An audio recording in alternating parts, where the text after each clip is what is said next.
The World Trade Organization came into existence precisely as a response to the need for a more effective regulatory, supervisory, and enforcement environment for world trade and investment than the GATT could then provide.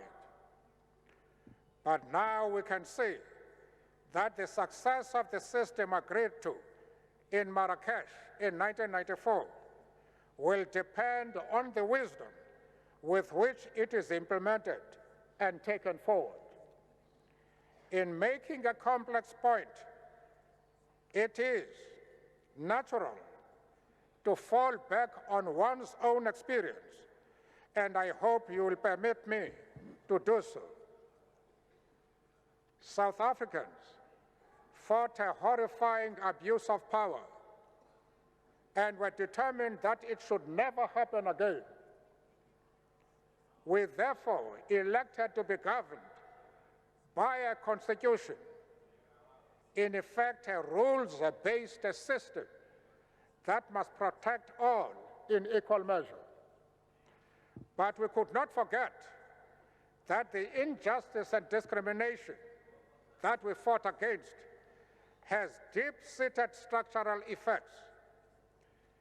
If our Constitution was blind to the reality of inequality and historical imbalances that prevent equal access to opportunity, then it would become a source of both actual and perceived injustice.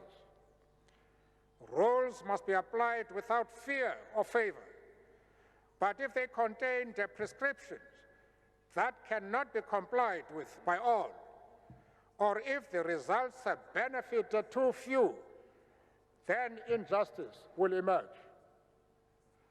Then it is prudent to remember that no amount of rules or their enforcement will defeat those who struggle with justice on their side.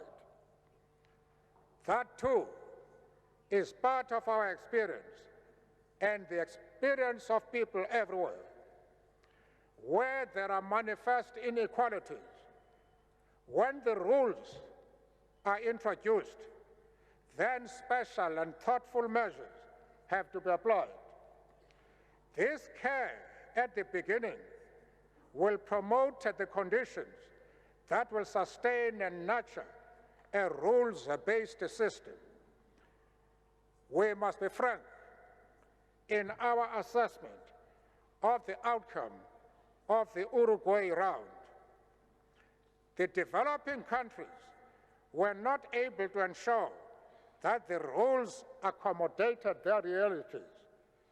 For understandable reasons, it was mainly the preoccupations and problems of the advanced industrial economies that shaped the agreement. The sections dealing with the developing countries and the least developed countries, were not adequately thought through, nor have they been fully implemented. We already have elements for an answer to the problem in the mechanism of an extension of time for developing countries to comply, and in recent improvements in the capacity of the World Trade Organization to give technical assistance in cooperation with other multilateral agencies. But this is not yet the full answer. What exactly can be done? We must start by a reaffirmation that the building of multilateral rules-based system is fundamentally correct.